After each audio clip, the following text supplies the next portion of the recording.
And hello, loves, once again. I appreciate you all coming back for part 4 and the final part for now of the Chosen Season 1 review. I apologize, I was aiming to also fit the pilot in this group of reviews, but there's been a little bit of stressful stuff going on personally here, and I am going to take a break for about a month, so I couldn't fit it in and do it and mentally be okay. Right now I've been hitting burnout a lot, and I figured it was better to go ahead and focus on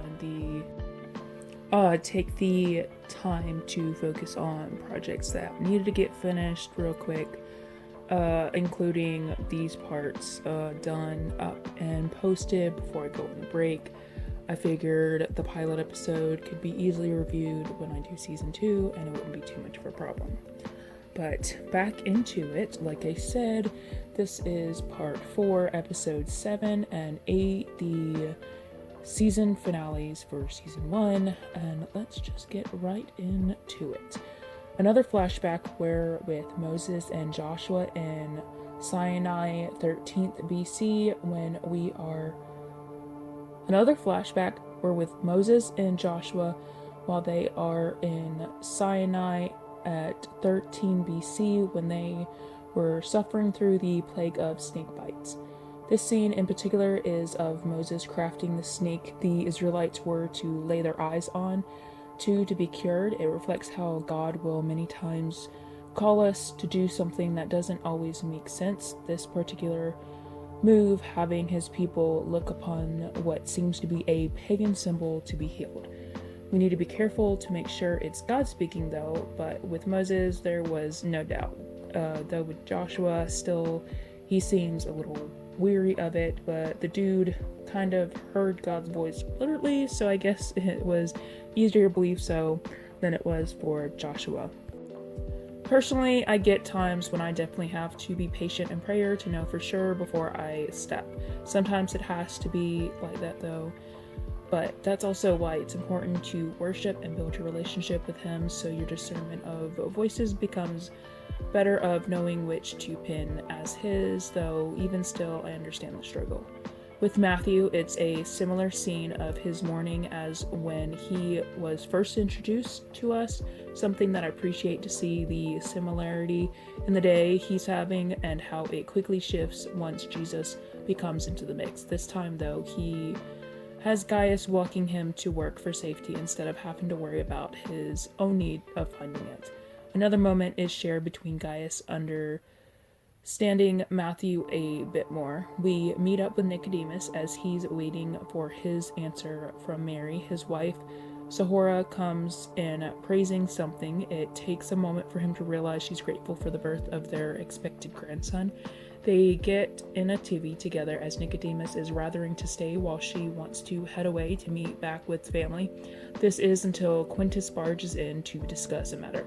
He is wanting to know if there's a problem in the Israelites, if Nicodemus is going to take care of the problem arising from Jesus, or if he's going to have to deal with it himself.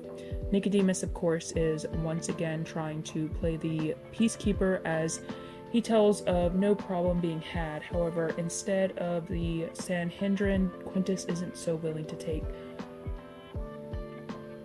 his side, and Quintus is more willing to take Shmuel's side if need be, even speaking of his need to know if, when, and where Nicodemus plans to meet Jesus, but we find out later that it's good he's been so quiet about his already wanting to meet Jesus, as he does so and keeps it silent towards everyone but the disciples and Jesus himself. Once Quintus leaves, Zipporah notices Nicodemus's demeanor and how it tells of his true feelings towards Jesus, how he sympathizes with him instead of wanting harm to come towards him. Mary requesting a moment with Jesus, she both apologizes for allowing the Egyptian woman and her friend causing the scene they did, and after Jesus settles her worries about it, she She then asks about if Jesus would be willing to meet with Nicodemus. He trusts Mary in her trust of Nicodemus's intentions and agrees to meet. So finally, they have something set, and I'm glad. I've been waiting for these two to officially meet. We even get a quick mention of Jesus planning a dinner party for the following night. We meet up with Matthew as he hesitantly knocks on a door, finding out relatively quickly that it's his Emma. It's a bit mixed with the feelings. She seems a bit glad to see him, but torn still. He asks to come in, and he begins to ask her about the problems he's facing.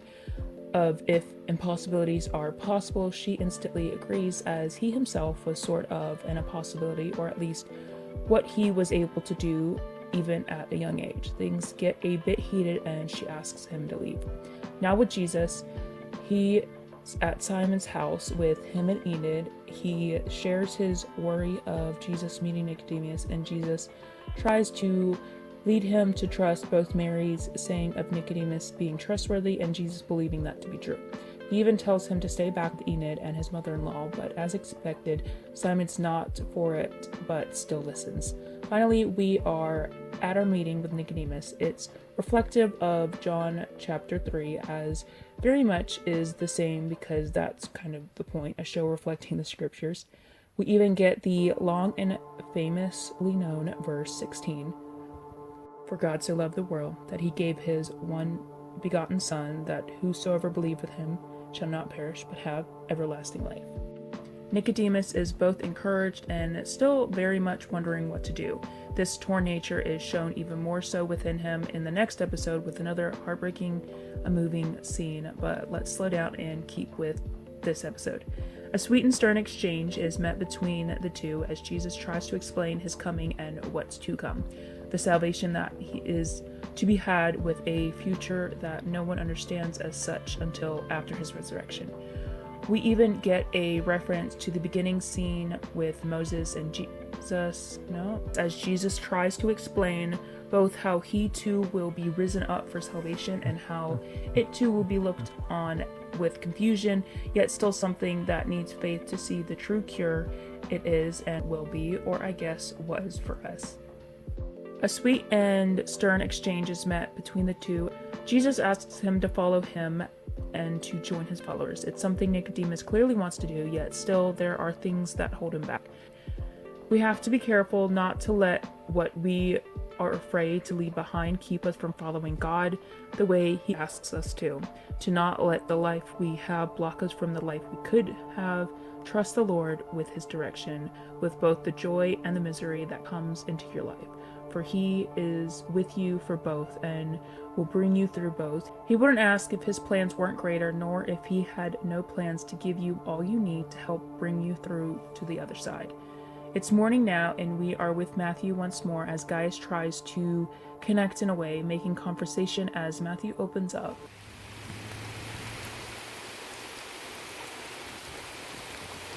No, stop. No.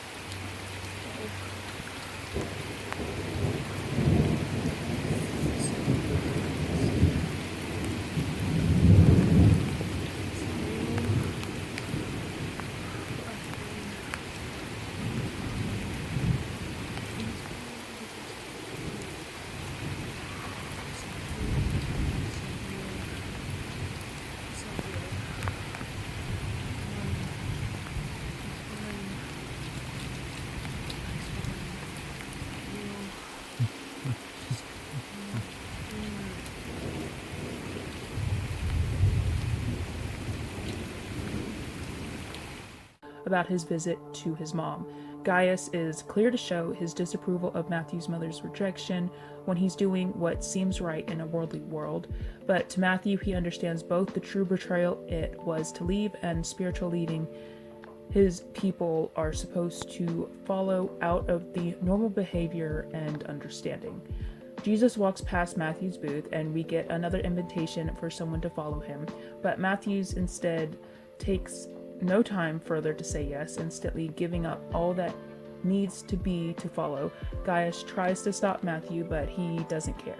Simon, of course, is confused at Jesus' invitation to Matthew, but he explained that it's not up to his or others' understanding, simply that he should trust him. You wouldn't always know the reasoning for God's calling upon yourself or others, but we should still trust that. You won't always know the reasoning for God's calling upon yourself or others, but we should still trust that it all has his reasoning to be done. We now reach the end of the episode as Jesus tells Matthew of the dinner party they are to go to that evening, before revealing that it's actually Matthew who will be hosting. And now the end of that episode, we head right into episode 8. 1952 BC, we are with Jacob and his sons as they dig up a well we will come back to later in the episode. He talks to the locals as the local tells Jacob of the poor deal he made to get the land, but Jacob isn't discouraged. He trusts God and knows he wouldn't have brought them there if he wasn't going to provide for them. This proves to be true when they discover water where they weren't supposed to, showing that even when things seem impossible, God is able to and even willing to make it possible. Nothing is impossible with God. We fade out of then and are brought to a scene back in the current timeline with a woman fishing water out from that very same well. She comes back home where she begs her husband for a divorce, but he isn't so willing to let her go. We join the others as they are at Matthew's house telling stories and enjoying the dinner party. That is until Yusuf. 3, 2, 1. That is until Yusuf and another Pharisee interrupt as they are being nosy bodies and starting to be mean about how Jesus is having a dinner party with sinners. Of course, our guys are quick to stick up for Jesus, but Jesus keeps the peace and lets them talk before trying to show them where they are wrong, keeping his composure as this isn't a time to flip tables, at least not yet. Gaius coming up now, him and Matthew go to talk as he tries to convince Matthew of his poor choice of giving up his life, hoping that maybe he can speak some sense into our boy, but he won't be swayed so easily. When Nicodemus the next morning, he's prepping for a speech he is to give as Zahora comes to help, trying to give him words he needs to hopefully finally convince him to go home again. She's still wanting to head back, and it's sad because we know the offer he was given to follow Jesus. You have to be careful because sometimes the enemy will use well-meaning people to convince you to not go about the road God is calling you down. Their words convincing enough to seem wise, but you should always take them to God to know for sure who is speaking through them. A quick glimpse of Jesus and the disciples as they pack up camp to get ready for a journey they are about to head on. We join back with Nicodemus after his speech as he and Shmuel talk. Shmuel tells him about his next path of wanting to dig into false prophets, and this starts the more serious trouble our disciples will face. Shmuel becoming more of an enemy against Jesus. He's just trying to figure out now Nicodemus' stance on the whole thing, whose side he's on. Our guy plays it cool for the most part, not showing his exact cards, but enough to show disapproval towards Shmuel's direction. Full on disowning him as a student. Low blow, but well deserved. Enid's Ima is still sick, and worry begins to rise as she's taking care of her. Enid begins to crumble some when she leaves the room before Jesus comes into her home. He speaks how she saw the part of Simon he does before anyone else did, and in walks Simon and Andrew now before leaving the two for a moment again. Jesus trying to comfort Enid, he understands her struggles and speaks how he sees her. He doesn't want to put any extra weight on her and knows that Simon's leaving is something that affects her too, so he wants to make it easier and helping by healing her Ima, giving them both one less thing to worry about while they are apart. He does, the woman instantly was up and about like nothing's happened. It's funny and definitely a sweet and honoring move, even making food and drinks for everyone. Seriously, like, this woman wasn't on the verge of death a moment ago. I'm not gonna lie, the first time around seeing this, I wasn't sure how to feel. I thought it was an added miracle, and even if it was, I don't know why it was so bothersome, but no, it's biblical. I guess it just goes to show you how even after reading a part of the scripture plenty of times, you can still miss things. With Quintus, out of frustration from both Jesus' causing the mob before and now stealing away his favorite tax collector, he makes a decree of no more preaching outside of the synagogue will be allowed. He's trying to gain back control, but little does he know. The next day, our guys are off to go on their journey. Everyone gathering, even Nicodemus is there, but hiding off to the side. He made his choice. He tries his best to help by leaving gold for them, but it doesn't stop the regret he feels. Another scene that is just so heart-wrenching. Gaius completing out a favor Matthew asked of him the night before, he still tries to make sense of Matthew's actions. Telling and asking Matthew's parents, they prove that Matthew isn't going to turn back on this, not easily that is. Matthew's not one to make decisions lightly, as we have seen, and a glimmer of hope is had for his parents. Of course, our boy wanting to start over, he gives his home to his parents for a clean start, and even his doggo to protect his emo while his Abba is gone for work. Gaius mentions one last thing, and we realize how serious Quintus's frustrations are against Jesus, as Gaius tells Matthew's parents to tell him when Matthew's back and things aren't cool with him, and Jesus will be questioned when they get back in town, something our guys don't know about.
With our group, they are baffled when Jesus suggests that they go through Samaria, something that was a big deal because Samaritans and Jews were not so friendly towards one another.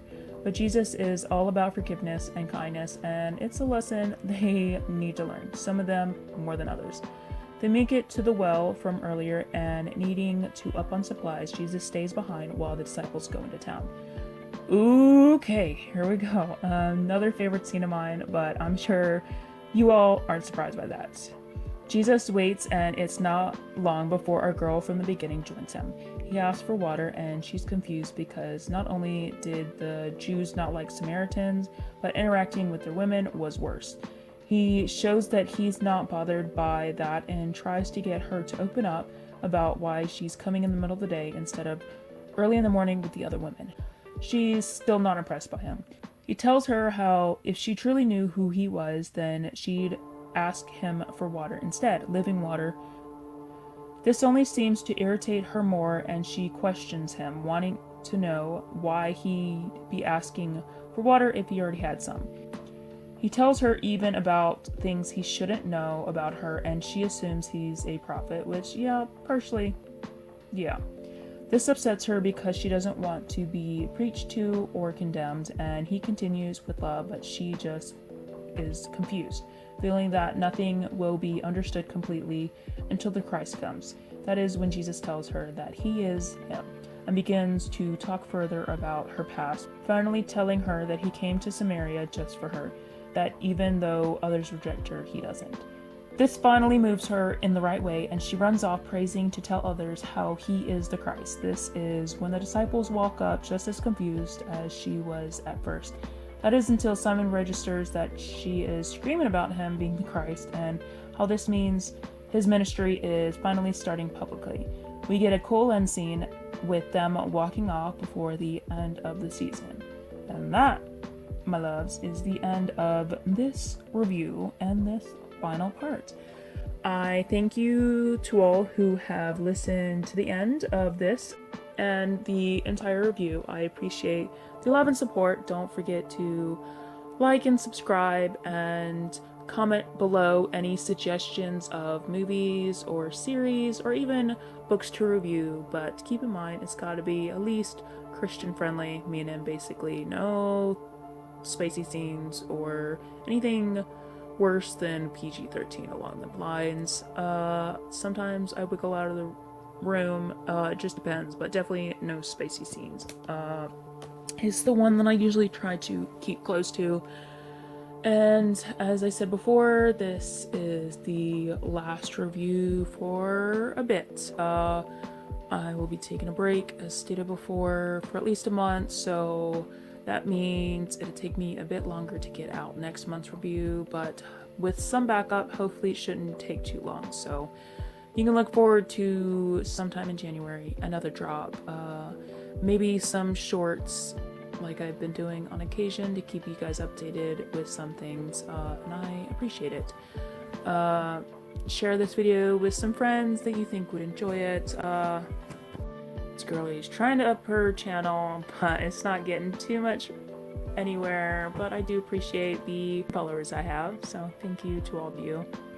And next year I will be doing some Patreon exclusive videos. I think I stated before, I plan on doing the book reviews on there, so that'd be fun. I have one already in plan, the Wingfeather Saga, and some other books that I hope to read. So I will catch you all next time, and God bless you all. Goodbye.